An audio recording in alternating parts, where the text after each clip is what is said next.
One day I had to be the bearer of bad news when I told a wife that her husband had died of a massive myocardial infarct.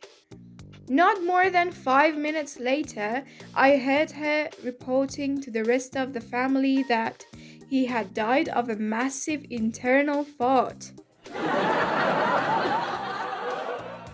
A man comes into the ER and yells, "My wife's going to have her baby in the cab." I grabbed my stuff, rushed out to the cab, lifted the lady's dress, and began to take off her underwear. Suddenly, I noticed that there were several cabs, and I was in the wrong one. Why did the nurse go to auto school? Answer: to learn how to draw blood. The doctor took Dan into the room and said, "Dan, I have some good news and some bad news." "Oh no, give me the good news, I guess," Dan replied.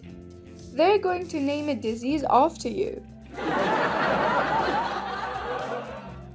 There are several different kinds of doctors, and it is told that they can be differentiated by the following method.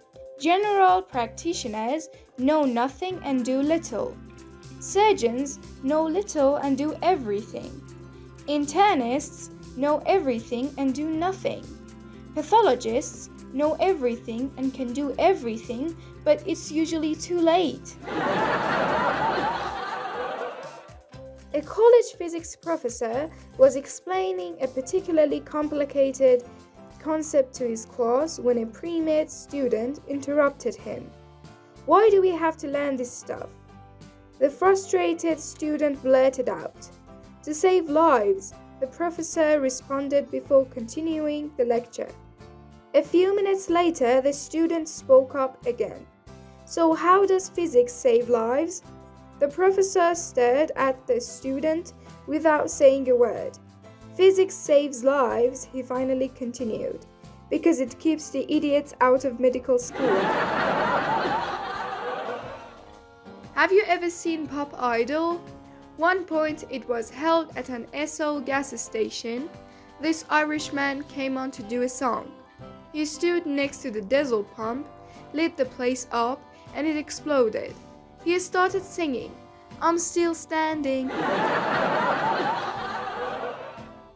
I was performing a complete physical, including the visual acuity test. I placed a patient 20 feet from the chart and began, "Cover your right eye with your hand." He read the 20 out of 20 line perfectly. "Now your left." Again, a flawless read. "Now both," I requested. There was silence. He couldn't even read the large E on the top line. I turned and discovered that he had done exactly what I had asked. He was standing there with both his eyes covered.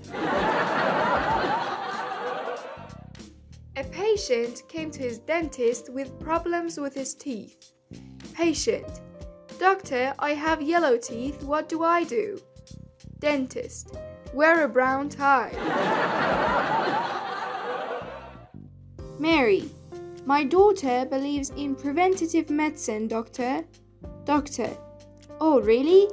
Mary: "Yes, she tries to prevent me from making her take it."